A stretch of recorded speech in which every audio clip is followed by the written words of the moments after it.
Thank you, everybody, for taking some time to attend the Tech Talk today. And like you said, it's hope to get a lot of questions at the end here as it's an interactive session.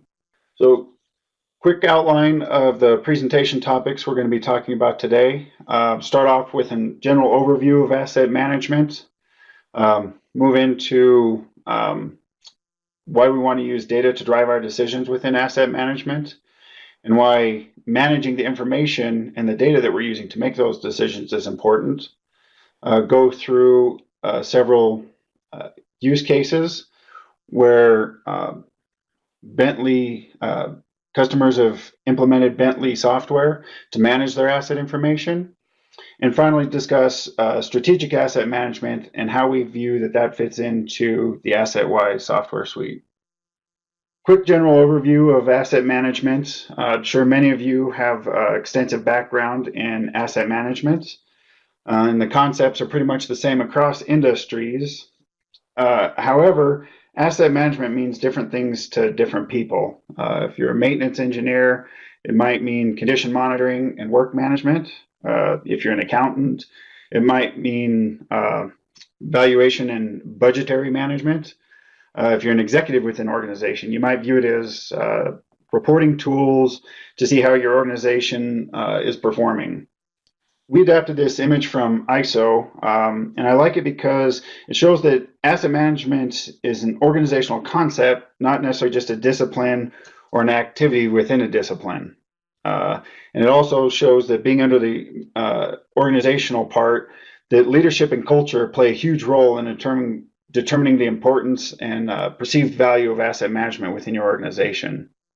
Within the asset management concept is where you have your asset management plan. I'm sure many of you are familiar with these right now in transportation, given the federal requirements to develop transportation asset management plans. And that's where you put together your organizational activities and direct and coordinate those activities and your goals for asset management. It also is where you define your objectives. That said, having the plan is still just a plan, and that plan is going to need to be implemented. And that's why we see the value here at Bentley in strategic asset management is actually the implementation of your asset management plan. Within that plan, you also have your portfolio of assets.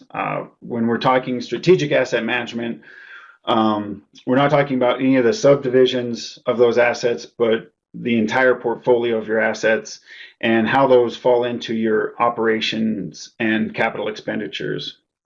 And within those management of portfolio, or the management of those assets in your portfolio, we're looking at a robust asset management system. And one thing that we want to make sure to be clear is that the asset management system needs to be driven by your business requirements and not necessarily the technology that's out there. This image is from the Institute of Asset Management. It shows all the different components that go into asset management, external ones as well as internal. And we're going to be focusing on the three that I have highlighted here today. Your asset information and the information management. And then the strategic asset management part is where the strategy and planning and the asset management and decision-making components come into play. Using data to drive your decisions. Asset management is about making decisions between alternatives. And as a decision maker and asset manager, you're probably going to start with a question.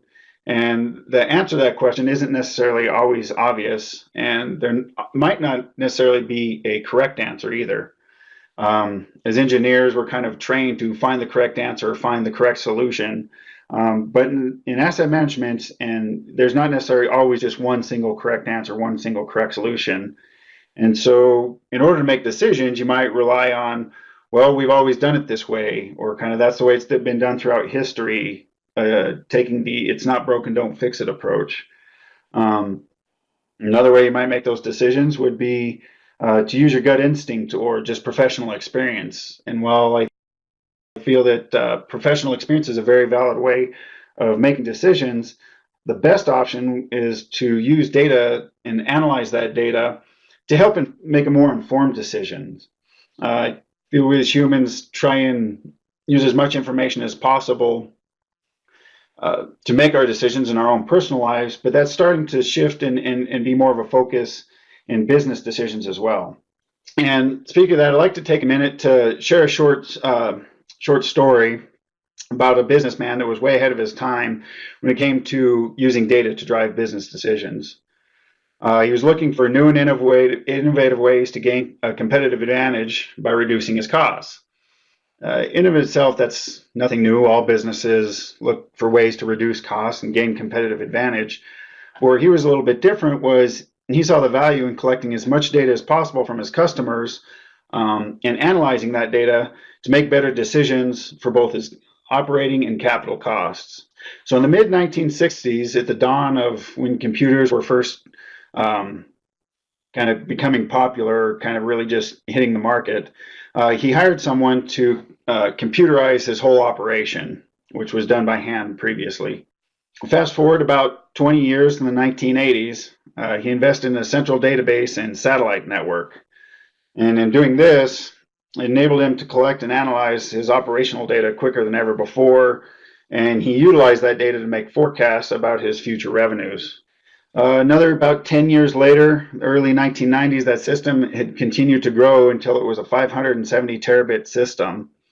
And even in today's environment, where it seems like everybody's got a cloud-based data or system where they store their data and manage all their data, that's still a sizable system. Continuing on to 2008, that system it grew all the way up to 2.5 petabits. So for reference, that's about 2.5 million gigabits worth of data, which is an extraordinary amount of data. And he was able to leverage all that data and provide that to his suppliers upstream in real time. And they were able to keep his inventory in stock and available for his customers, so he had a high level of service.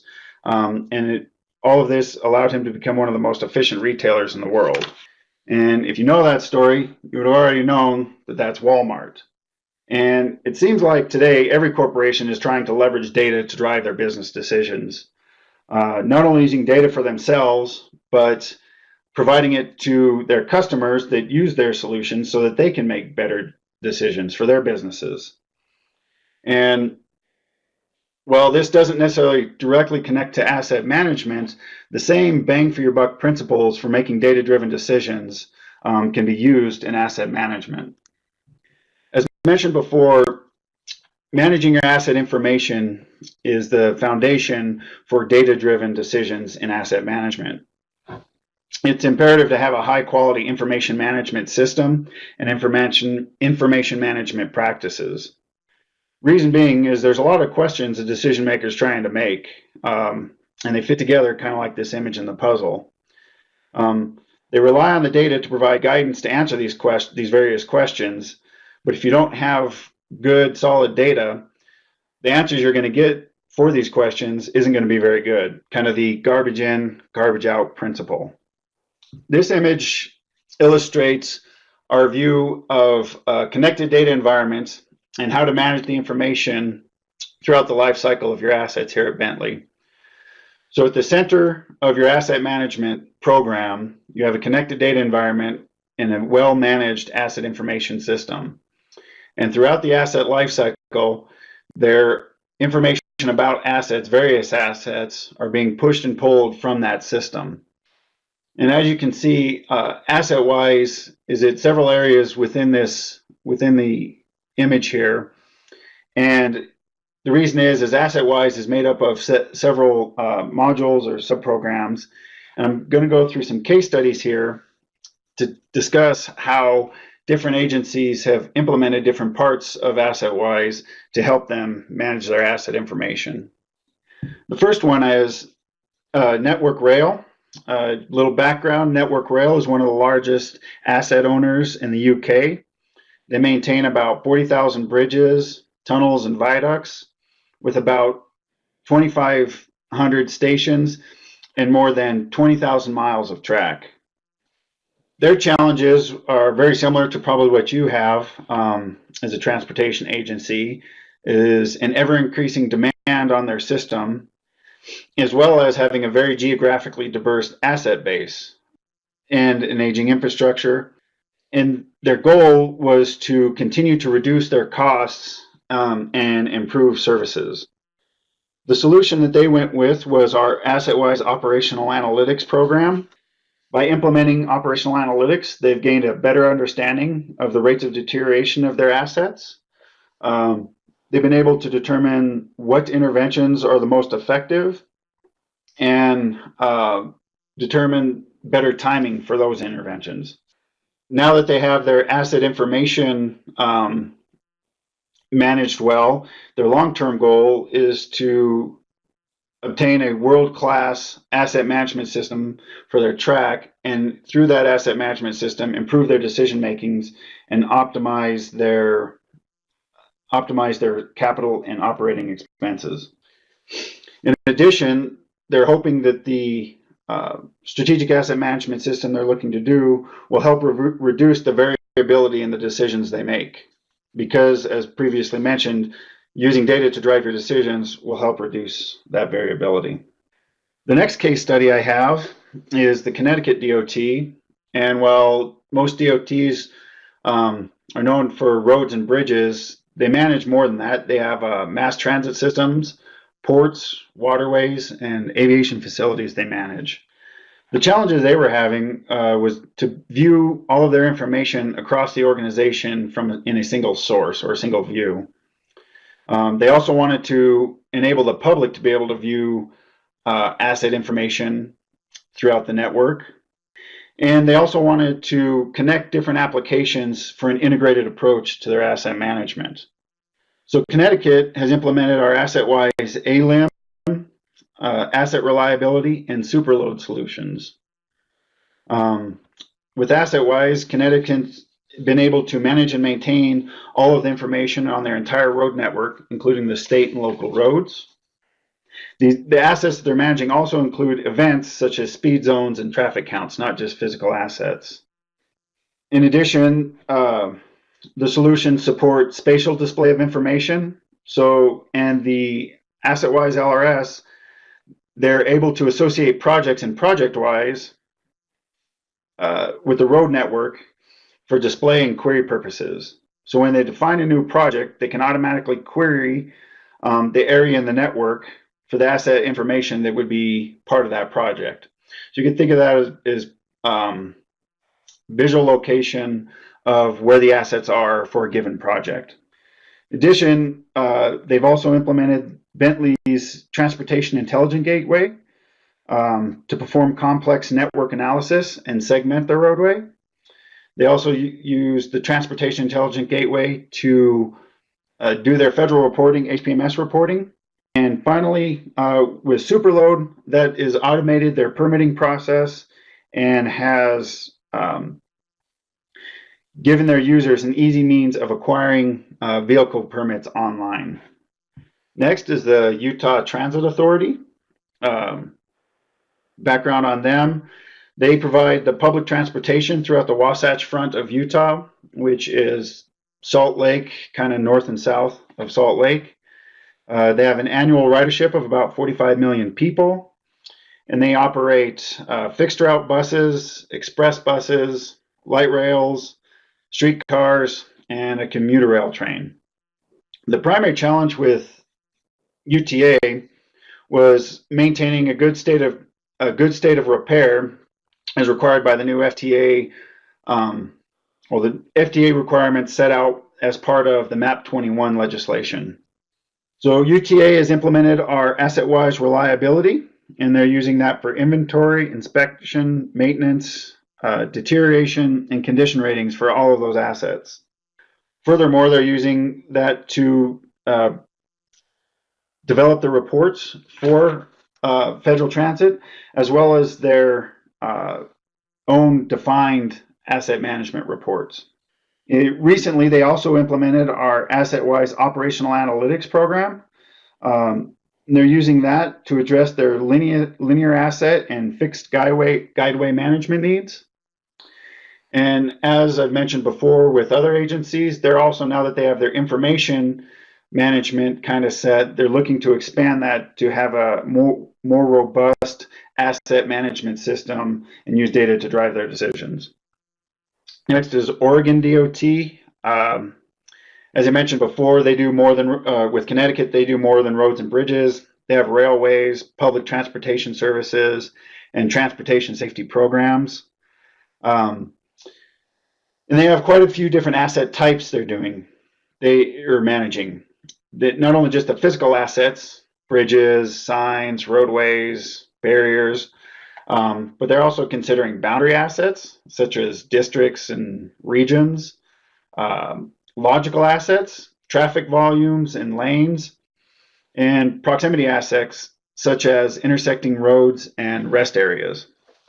Given that they have such a broad range and diverse set of asset types, they were having problems. Their challenge was they were having problems maintaining all of that asset data with a whole bunch of homegrown legacy databases.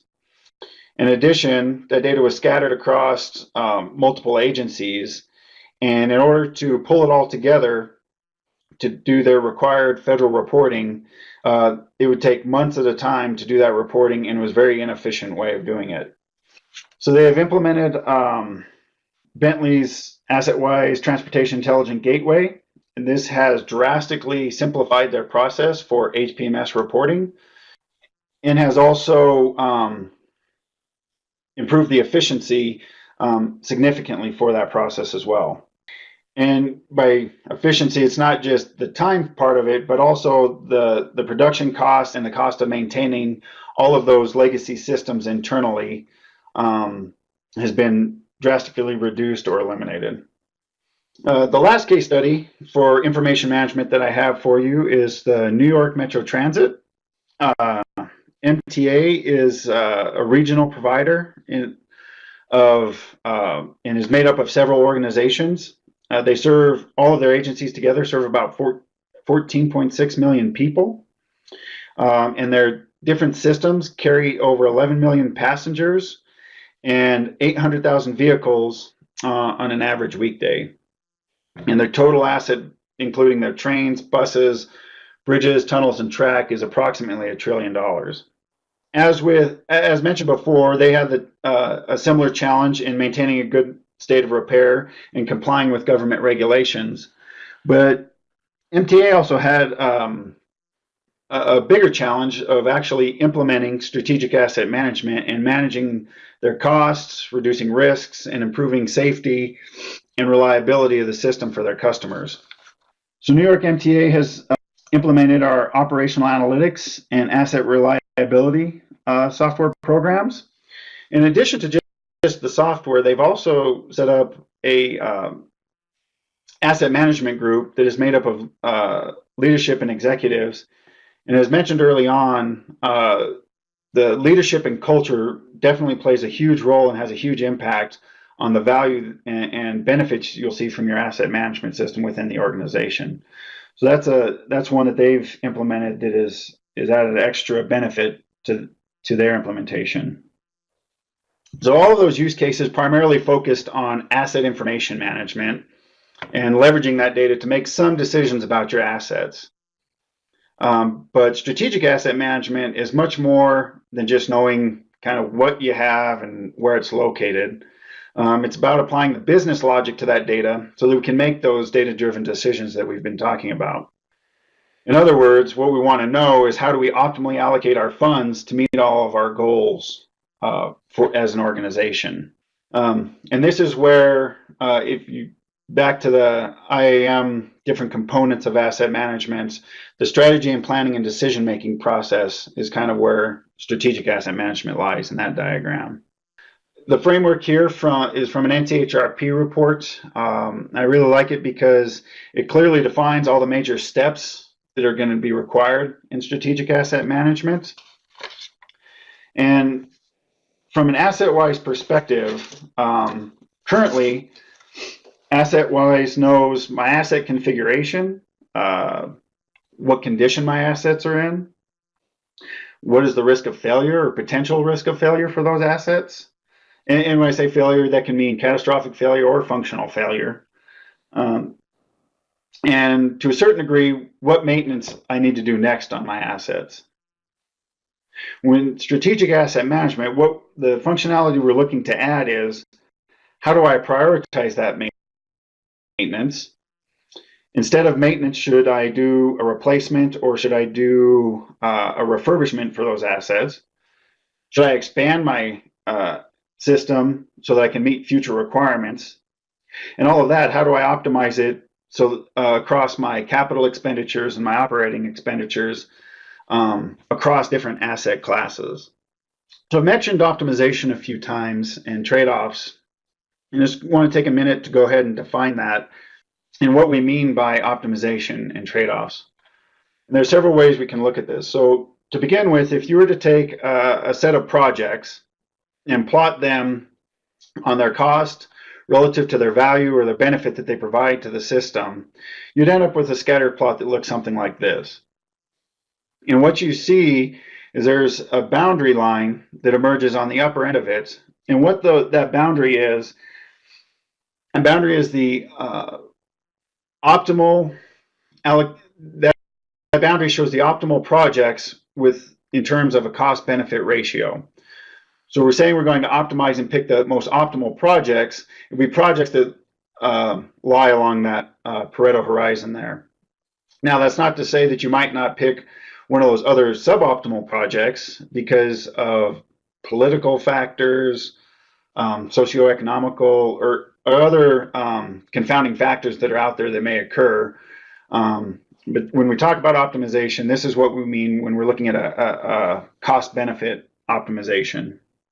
Another way to view the optimization is not only on the project itself level or the asset itself level, but is with adding in performance measures and targets.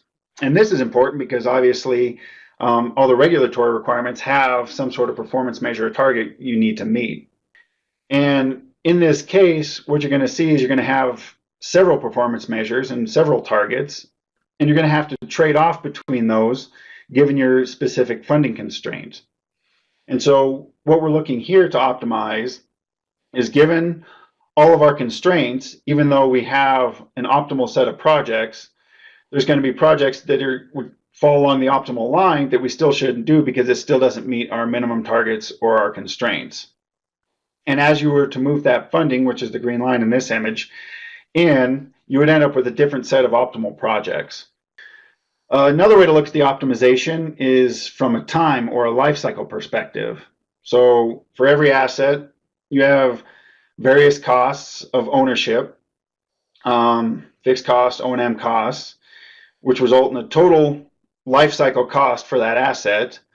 And over time, there becomes a point in time in which those life cycle costs are minimized, and which is the optimal time to replace that asset.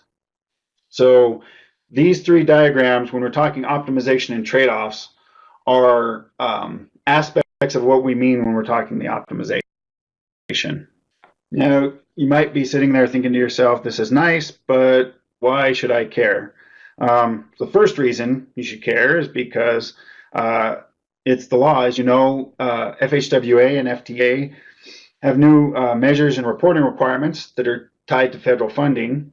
And while they don't specifically state you need to have a strategic asset management system, I believe there's requirements for risk management. But in order to meet all of this and circle back to the optimization diagrams that I just has shown, it's going to push you into this strategic asset management space. So given the new federal requirements and those that are either already here or coming up shortly, that's a major reason why strategic asset management is important. Another reason, if you're not aware or not, there's the American Association of Civil Engineers, ASCE, puts out a grade for America's infrastructure every year. And last year, we received a D+ on our report card, which isn't exactly the greatest grade. So we have a very poor infrastructure environment. So we need to be able to improve that infrastructure environment. As part of that, they also provide a total needs to improve that. So as part of their assessment, they say in order to keep it we'll stay with the standard term, good state of repair, This is the expected funding that is needed over the next 10 years. So for the purposes of transportation and surface transportation and in rail, there's a fairly significant funding gap over the next 10 years, approximately 30 billion for rail and a little over 1 trillion for surface transportation.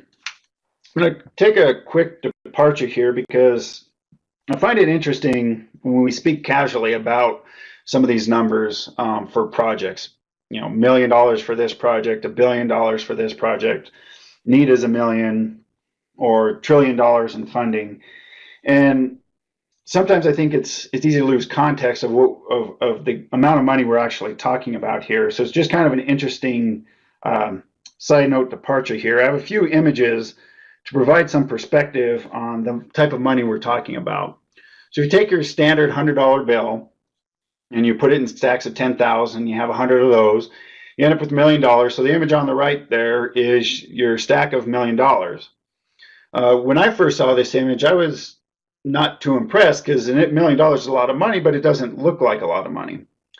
What gets to be really impressive is when you start talking about the funding gaps or the needs in the billions and trillions of dollars, is the visualization of that type of money. If you look at the gentleman standing in front there by that pallet represents about $100 million. If you were to take that pallet and add it up and set it on the image of the truck there's 20 of those pallets, so that's an image of about $2 billion. When we're talking about $1 trillion of funding deficit for surface transportation, I found that this image was pretty impressive to really show the scale and magnitude of the money that's required to maintain this state of good repair. So given the amount of money required and the poor state of repair of our assets, it really illustrates the need for strategic asset management and why we really need to optimize our decisions with regards to funding. So that's a need. So we can talk really briefly about some of the benefits of having a good strategic asset management system in place within your organization. Obviously, first one is improved financial performance. So better return on your investments and reduction in costs, and doing it at the same time that you're maintaining your short and long-term objectives. Another benefit is you're making more informed asset decisions. So making these informed decisions allows you to make those trade-offs we've been talking about between one performance versus the other. Improved service for your customers and other stakeholders. Making these strategic decisions, one of your goals will probably be to improve the service and performance of your system, and strategic asset management will allow you to do that. Also, managing risks of your system. This can include financial loss, improving of safety, minimizing environmental and social impacts. And as we've discussed before and in some of the use cases, demonstrate compliance with regulatory requirements as well as other standards and policies. So getting a little bit more specific in transportation, the image on the left really illustrates how most U.S. DOTs operate and how strategic asset management can be implemented. So on the left, there's basically 4 different asset classes. And again, if you're from rail, you can substitute any of these asset classes with rail, stations, facilities. The concept is the same, but you have different asset classes, and within those asset classes, there's an asset manager that will select the optimal projects for that asset that gives them a program of projects for their specific asset class. Some of the shortcomings with this approach is you're only providing a single benefit. So the bridge projects are only analyzed in their improvement in the bridge asset class. Pavement projects are only analyzed in the improvements for pavement asset classes. And what happens here is that projects tend to be overscoped or underscoped, which is inefficient use of money. And it doesn't optimally allocate your expenditures either. So the image on the right is what we're talking about when we talk about strategic asset management. This is where each asset class develops their plan, but then those projects are pooled and run through some sort of secondary optimization process to determine the best way to allocate the resources across all asset classes. After that optimization process is run for each one of those programs, then each asset type would be given the funds, and the funds would be dispersed according to the best way to spend the dollars and improve the system from a system-wide perspective. This is an image from New Hampshire's Transportation Asset Management Plan. And the reason I have this image in here is we've been talking about funding in a general term. However, there's actually various funding mechanisms that add a whole another layer of complexity when we're talking about asset management, specifically strategic asset management. And this image I like because it literally shows that there's different colors of money. There's different revenue streams, and those revenue streams get allocated to different general funds. Those general funds are then subdivided into sub-funds, and those sub-funds are what we have to pick for our projects. So, well, before we've been talking in general terms of strategic asset management, of general projects and general funds. Really, we have to take into account the funding sources as well. So what we have here is how a given project would be eligible for multiple funding sources and can be funded through multiple sources. And what we're trying to do through strategic asset management is find the best value and overall impact in the system for the project. So for example, if you took a given roadway project that's based on the roadway asset, and if you're a rail in a rail one on this, again, we can substitute this with rail line or facilities or anything of that nature. So, but as a general example in transportation, you have a roadway project that by doing this project may improve the safety metrics that you have as well. So your performance measure for your safety. So if I'm going to widen and repave and widen the road, that roadway project is going to improve my safety metrics.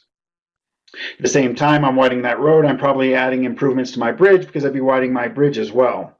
However, that roadway project is eligible for, multiple different funding sources, and the safety project is eligible for those same funding sources. The way we would want to optimize this is the roadway project would be paid for through one of the other funding sources, say general funds or O&M funds. And that way that same safety project that could have been used for general funds is dedicated just to the safety funds. And this is how we would optimize projects through the different funding mechanisms. So this diagram here kind of shows the iterative process and workflow of strategic asset management from our vision. In general, there are basically three distinct levels, if you will, within the strategic management. First, on the left side there, you have your asset class or your individual asset. So this would be a station, a section of roadway, a section of track, a bridge, and an agency would determine a course of action for that independent asset and determine the rehab, replacement, and maintenance for that specific asset. And that would be more of a short-term plan, routine maintenance activities. I would think at this level, like at the project level. The next level is the asset class, so groups of those assets, groups of bridges, longer corridor segment of roadway, longer corridor segment of track, things of that nature. And this would be more kind of at your program level, if you will. And finally, this is kind of where the strategic asset management module will come in, is at the portfolio level.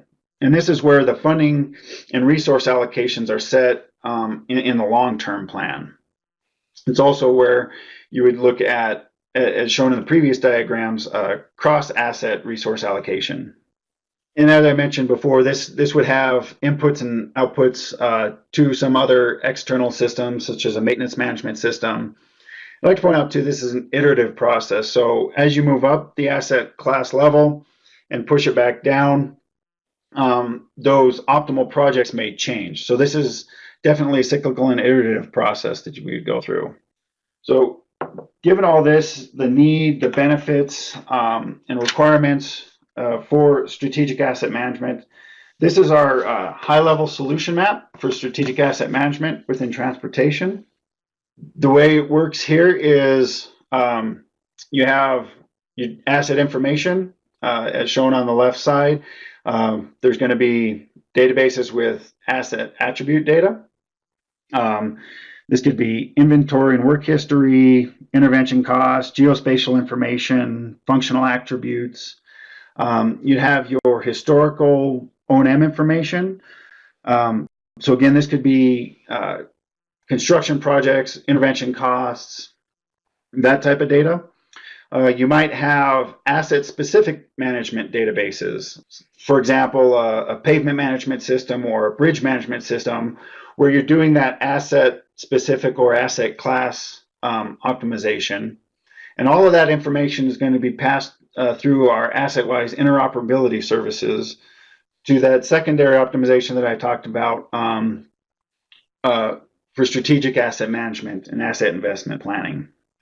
And within the strategic asset management module is where you would import those projects, apply your agency level parameters and constraints, list all of your multiple objectives and goals that you're trying to do in hierarchy, and define your high level asset life expectancy and performance. That would feed into the optimization process where you would do different trade-off analyses, segment your section of track or section of roadway and do some sort of a corridor analysis, select different asset classes to do your cross-asset optimization, and including doing lifecycle cost analysis for any of those programs or projects.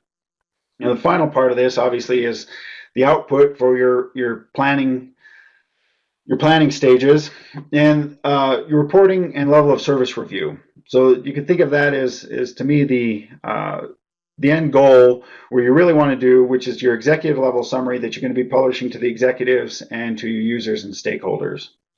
And with that, I'd like to let you guys know we're currently in a project with some industry partners working on the strategic asset management module, defining some of the functional requirements. And if you feel that you're interested in strategic asset management and would like to be part of that project, definitely please contact with me. And with that, I'm going to turn it back over to Tom.